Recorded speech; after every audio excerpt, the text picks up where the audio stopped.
Behind the silver glow of Hollywood's golden age, shadows stretched farther than the spotlight. For every dazzling smile on the red carpet, there was a child hiding behind closed doors, trembling, unheard, and unloved. The world saw glamour, fame, and perfection.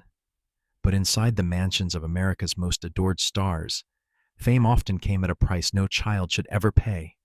Hollywood was never just about movies. It was a machine, one that polished perfection for the cameras while burying pain behind locked gates. And as the world applauded, generations of children were left to pick up the shattered glass of their parents' illusions. Joan Crawford, the mask of perfection. Joan Crawford ruled the silver screen in the 1940s, the very image of elegance and control. Her fans adored her discipline and poise. But her daughter Christina saw another face. When the cameras stopped rolling, Crawford's obsession with perfection turned into tyranny. Every towel, every hanger, every breath inside her home had to be flawless. Mommy dearest, Christina later called her, a woman who demanded love the way others demanded applause. Her children lived in a world of rules, punishments, and fear.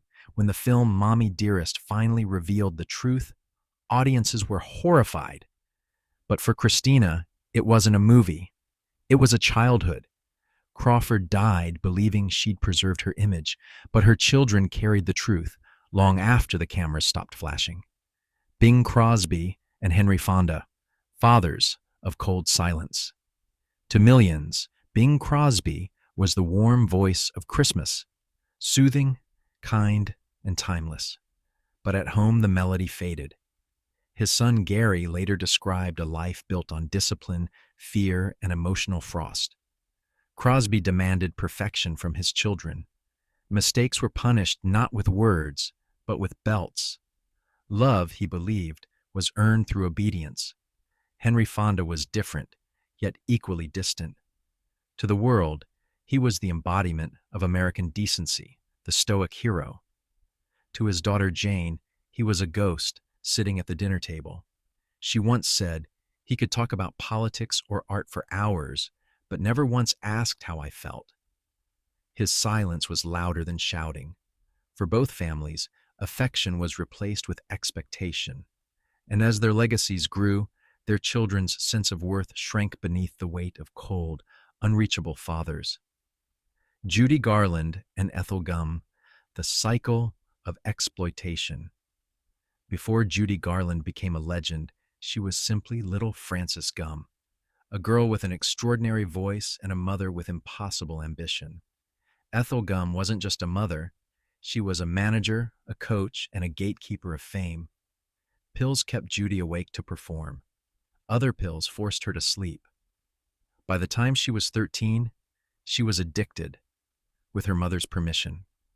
When Judy became a mother herself, she swore she'd never be like Ethel.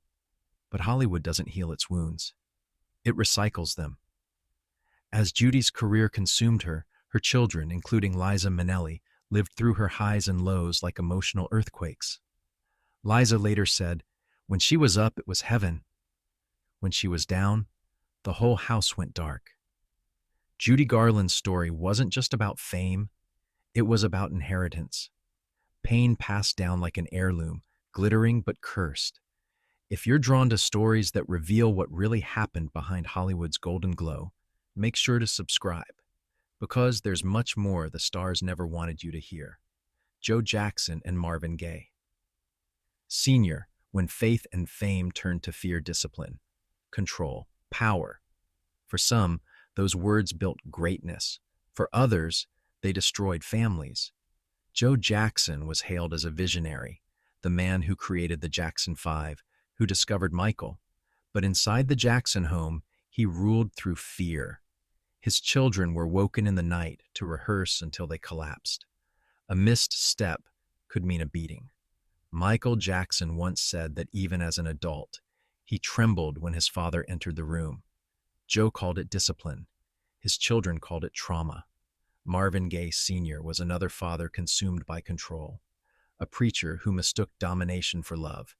His son, Marvin Jr., grew up in a home where faith was twisted into fear. When Marvin's music brought joy to millions, his father saw only sin. In 1984, their tension erupted in one of music's darkest moments. Marvin Gaye Sr. took his son's life. Two men, both driven by control, both leaving legacies built on pain. Lucille Ball and Peter Sellers. When genius turns cruel. Lucille Ball made the world laugh, but behind her laughter was iron discipline. She expected perfection from her cast, her crew, and her family. Her daughter later said, "My mother was a perfectionist first, a mother second." At home, love came with conditions. Be perfect or be invisible. Peter Sellers, one of the greatest comedic actors of all time, carried his brilliance like a weapon. His humor could charm an audience, but at home it cut deep. His daughter Victoria recalled the confusion of never knowing which father she would get, the adoring one or the angry one. Sellers demanded devotion, then punished those who gave it. Genius often hides fragility, but when that fragility goes unhealed, it becomes cruelty, soft-spoken, unpredictable, and unforgettable. Errol Flynn and Charlie Chaplin, legends. Too large to love. Errol Flynn lived like a myth, charming, adventurous, untouchable. But to his children, he was a ghost made of laughter and liquor. His daughter Deirdre said he mocked their looks and intelligence for sport. When they cried, he laughed. His fame fed his ego and starved his empathy.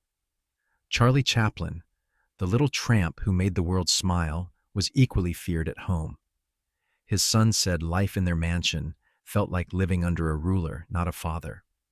Chaplin demanded silence, order, and obedience, the same control he showed on set. To millions, he belonged to the world. To his children, he never belonged to them at all. Even in laughter, cruelty can hide. And for these legends, the applause drowned out the cries. The new stage of exploitation. We like to think things have changed, that today's stars, with their therapy sessions, interviews, and public vulnerability, have broken the cycle. But look closer, and you'll see the same story playing out in a new arena. Parents who once dragged children to auditions now point cameras at them for YouTube views. Influencer families turn birthdays, meltdowns, and private moments into monetized content. The spotlight has only moved, from soundstage to smartphone, and the lesson Hollywood never learned remains true online. A child's tears don't trend as well as their smiles. The modern version of the stage mother doesn't wear pearls. She holds a phone. The cost of the spotlight. Behind the trophies and talent lies a truth that Hollywood still refuses to face.